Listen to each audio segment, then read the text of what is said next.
New year, new goals. And more importantly, having a place to make it happen.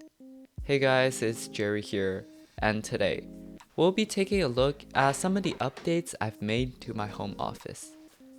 I've spent the past 2 years studying, creating, and living in it. So naturally, there are some things that I've added and removed to suit my evolving passions. All great setups start with a solid desk. I'm still using the IKEA Carlby kitchen countertop in the oak finish, which has held up after 2 years of daily use. It's a beautiful surface to film on, which you've seen in all my other videos. Underneath is the newly added standing desk frame from Autonomous.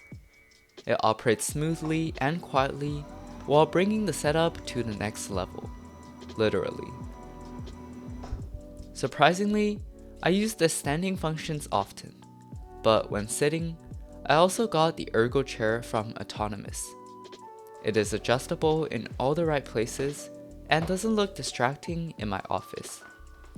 Since I bring my laptop to school daily, I want to live on a single device for simplicity. The machine that powers this entire setup is still my trusty 2020 base M1 MacBook Pro. It can handle medium video editing in DaVinci Resolve and occasionally powers me through some video games. It is docked to the CalDigit TS3 hub with a single cable, which provides power and ample ports to connect to my peripherals. I am still rocking the same LG ultrawide monitor, which is fantastic for multitasking windows. In other cases, I can utilize the full ultrawide 21:9 aspect ratio, which is a very immersive experience. It is mounted on the Vivo monitor arm.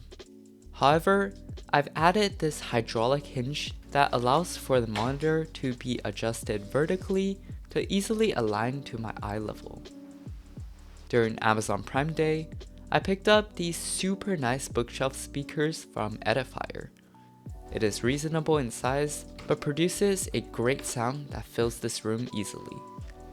It also came with a remote control and Bluetooth capability, allowing me to connect my phone for some lo-fi work sessions.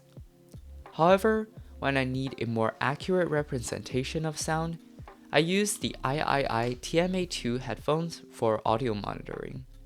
It is comfortable to wear for long sessions and has Bluetooth for me to listen to music on the go. I still use the mirrorless camera setup for my online meetings and classes as my webcam.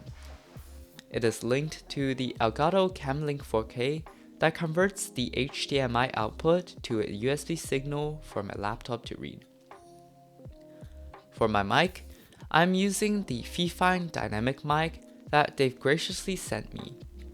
It provides crazy audio clarity at an affordable price, which I always recommend for people wanting better audio than what their laptop mic offers.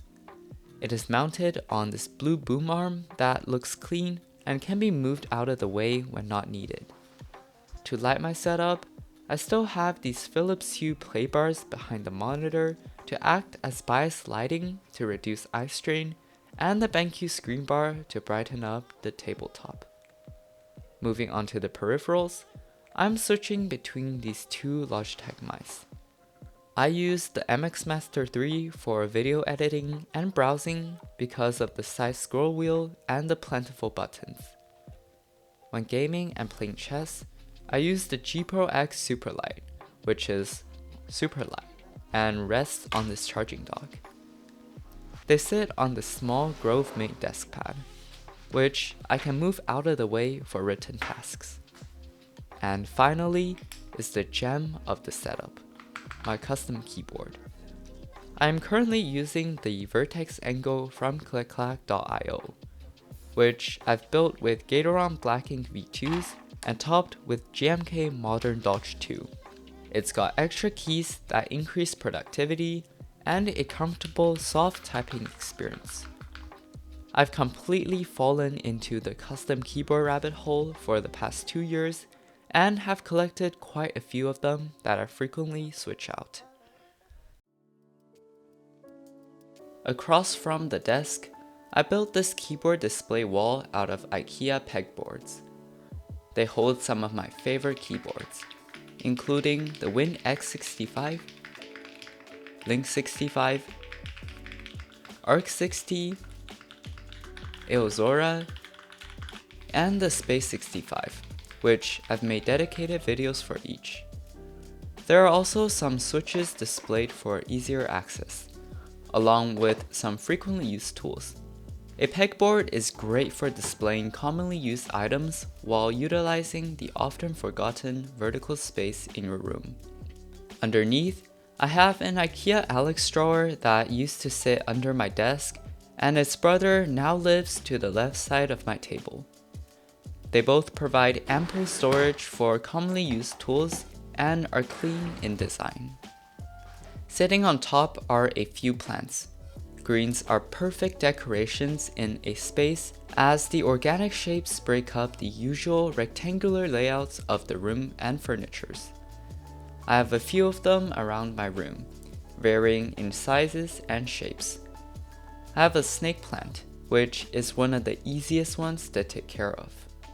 A giant white bird of paradise, a monstera that I recently picked up, some golden pothos around the room, and another one for easy watering, and finally, a fake IKEA plant.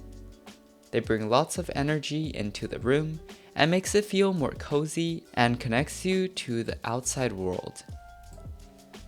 And that concludes my 2023 home office setup tour. It's great to refresh your space from time to time, and I found myself more productive and inspired when creating. I want to say a huge thanks to my viewers for helping me pass 1,000 subscribers. There will be more content from me in the new year, so please subscribe to my channel and follow my Instagram if you want to be the first to know.